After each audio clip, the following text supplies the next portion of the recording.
Welcome to another basketball edition of the Adrienne Ross Show. Y'all, I got to say something. I got to weigh in on this Sheryl Swoopes stuff. Her ultimate diss of Caitlin Clark. But first, let me say we have surpassed 20,000 subscribers. Let's keep it going. Thank you to those who are new to the channel. And of course, thank you to those who have been here. I sincerely appreciate you. So if you have not smashed, go ahead and smash that subscribe button. Tell your friends, hit like, and all that. Okay, Sheryl Swoopes. Now, for context, for those who don't know, I'm no Sheryl Swoopes hater. I was a huge Houston Comets fan back in the day. I was a huge Sheryl Swoopes fan back in the day. Mostly Cynthia Cooper of the Houston Comets, loved Coop, and Tina Thompson, all that. Even had a Sheryl Swoopes jersey. But Sheryl Swoopes has entered into some other strange kind of territory here, okay? So we're going to get into it. Let's do it. Let's start by listening to comments that Sheryl Swoopes made with her co-host on the apparently WNBA sponsored podcast they have called Queens of the Court. So it's Sheryl and Jordan. Here we go. I do want to say this because we talked about the Olympic break, who it could help, who it could hurt. And I've seen the complete opposite with two teams, the 7th and 8th place team. I think the Olympic break really helped Indiana. Absolutely. Like they look like they've spent time, whether they took time off or not, but they worked on stuff. This Indiana team, I'm going to say shout out to Lexi Hull. I'm a big Lexi Hull fan. Absolutely. Watch her in AU. Lexi Hull shot the leather off the ball in their game against Seattle and just couldn't miss. Kelsey Mitchell is just broken. She is just shooting the basketball. Aaliyah Boston, almost a triple-double. I know we're talking about teams where they can move and things changing, but if Indiana continues to play the way they're playing like this, they too are going to move up in the standings, right? They look like a different team. They came out firing. Yeah, that's a great point. The break for sure helped them. And I feel like the break really hurt Chicago. I know they made a trade right before the Olympic break, right? But, and this is the first game. So they lost to Phoenix in Chicago. Then they go beat LA in LA, right? Then they lost to Phoenix at Phoenix. Yeah. They did double. Yeah, sorry. So before I get into that, I'm going to say this. Shout out to Angel Reese, even in a loss. Listen, 20 boards. It's crazy. Boards. Say what you want to say about how she's getting all these rebounds. You can get 20 rebounds. I don't care if you're rebounding your own. But the thing is with Angel just has a knack for the basketball. Angel is just going to go get the basketball, and she is constantly giving her team more possessions. And I'm going to say this, Spoon, I should text her, but I'm going to say it right now. I needed her to let her stay in the game to get 20 points. She had 19. I just needed her to get listen, a 20-20, but I'll take 19 and 20, even in a loss. Like, I'll take 19 and 20 over Brittany Griner. Like, Brittany Griner is on the court at tough time. Okay, a few things here. Number one, the obvious. She didn't mention Caitlin Clark. She talks about Indiana, how the break was good for them. Then she begins to name players who balled out in the game versus Seattle. She mentions Lexi Hall. She mentions Kelsey Mitchell. She mentions Leah Boston. That's it. She did not mention the obvious, Caitlin Clark. Caitlin had 23 and 9 in that game. She doesn't mention her. That's number one. Number two, she mentions when she transitions over to talking about Chicago, she mentions, of course, her obvious bud, and that is Angel Reese. And how Angel Reese had 20 rebounds. She don't care if the girl lost or not. She had 20 rebounds, and the coach should have left her in so she could get the extra point and have a 20-20 game. That is Sheryl Swoopes' thing. Her thing is Angel Reese. Now, I gotta say this before I take you back to a live I did in which I talked about Sheryl Swoopes. And I'm gonna reiterate some things, and I'm gonna point out some other things. Now, I'm gonna show you something here, because not mentioning Caitlin, when she mentioned other players on the Fever team who had incredible games on Sunday, not mentioning Caitlin kind of takes me back to this. I'm going to show you in a moment. And one would think that Caitlin Clark was married and that her husband had said what we're going to see here. Take a look. Dana, I love you. G.I. Jane 2, can't wait to see it. All right? That was a nice one. Okay. I'm out here. Richard. Oh, wow. Wow. Will Smith just smacked out of me. Wow, dude. Yeah. It was a G.I. Jane jump. Keep my wife's name out your mouth. I'm going to, okay? Yeah.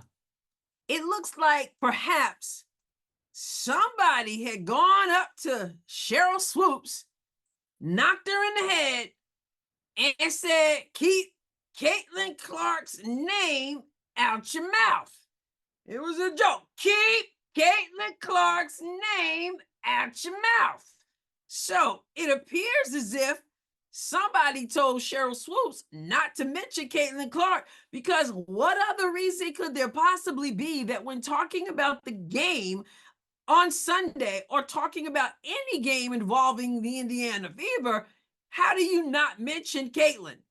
It's absolutely ridiculous. Okay, now let's go back. I did a live. Sheryl Swoopes had a podcast before when she said that basically that Katie Lou Samuelson was really the one who was all that and could shoot so well, and that Indiana didn't necessarily need Caitlin, and they could make the playoffs without Caitlin Clark, and even said that the Fever almost made the playoffs last year without Caitlin Clark, which was not at all true. And I came on and did a live because I was hearing people say, Sheryl Swoopes has lost her mind. Sheryl Swoopes is delusional. Sheryl Swoopes need to stay off them their drugs. I was hearing that. And I came on to say, listen, folks, there's nothing wrong with Sheryl Swoopes. She ain't smoking nothing, at least nothing that's causing her to say that. She's not delusional. She hasn't lost her mind. Sheryl Swoopes is a legend in basketball. Sheryl Swoopes knew exactly what she was doing.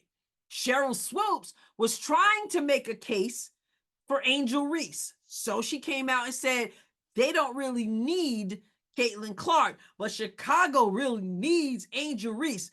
And that was her way of trying to make a case for Angel Reese as Rookie of the Year, which she has done, which she has said.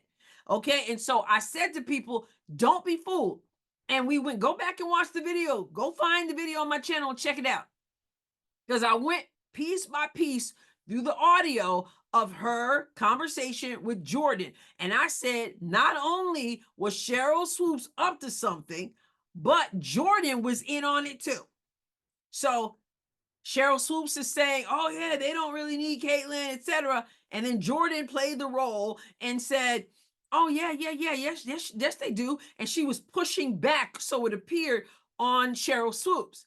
And then it just changed. Then the more Sheryl talked, then the more Jordan was like, oh yeah, no, I had never thought about that before. Yeah, you're right. We eventually got to, yeah, you're right. I see it now. It's a whole scheme. It's a whole plan. Sheryl Swoopes ain't delusional. Excuse my bad English. She ain't delusional. She hasn't lost her mind, and she ain't on that stuff. She is strategic, and she is shameless in her support for Angel Reese, which somehow equates in her mind to disdain for Caitlyn. And actually, it was before Angel Reese was really in the mix, I guess, because she was telling untruths or didn't do her homework or whatever the case may be before the WNBA season even started. So she obviously got some issues. She loves Angel Reese. She can't stand Caitlin Clark. She is bound and determined to make a case for Angel Reese, even though Sheryl Swoopes knows better. So what does she do this time? This time, she says, I ain't even gonna talk about Caitlin Clark. You remember that? You can't see me? Yeah, that's what that was. That was I can't see you. I don't even see you. I'm not even gonna mention you. I'm gonna keep your name out my mouth. Okay, so you've heard it said that love and hate are opposites. Hate is the opposite of love.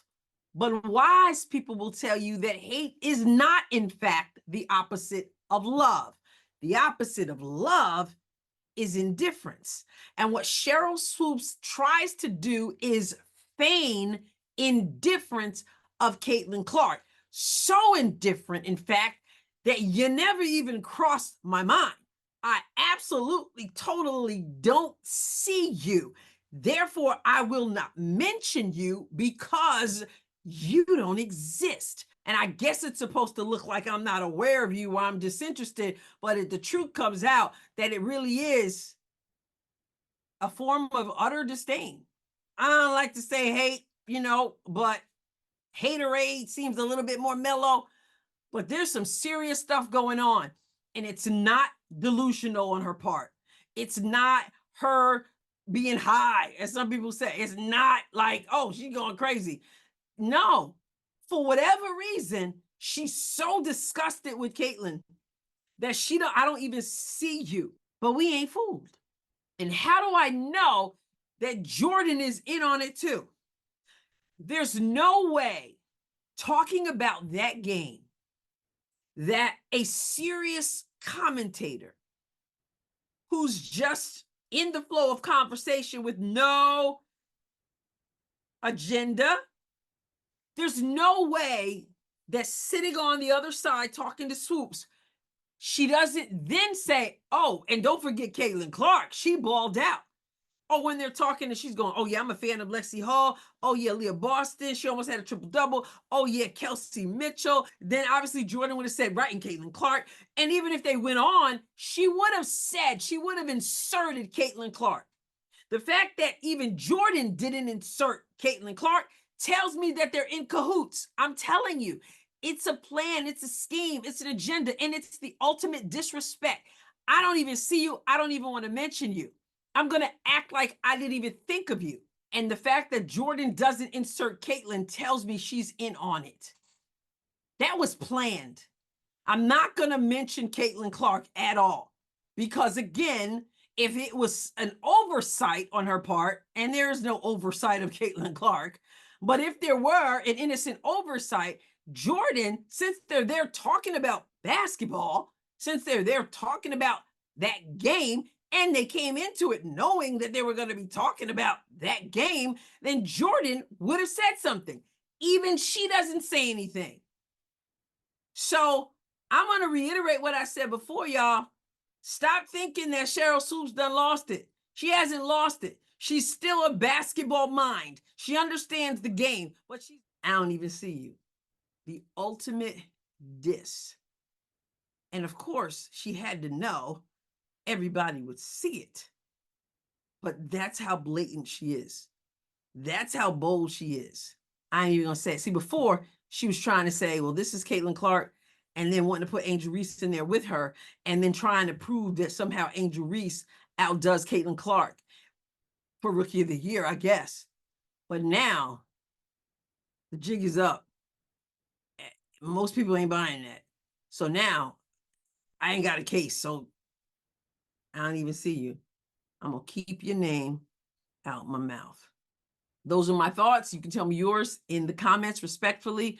Also, remember, subscribe to the channel if you haven't done so. Appreciate that. I'll catch you next time, God willing. God bless you abundantly.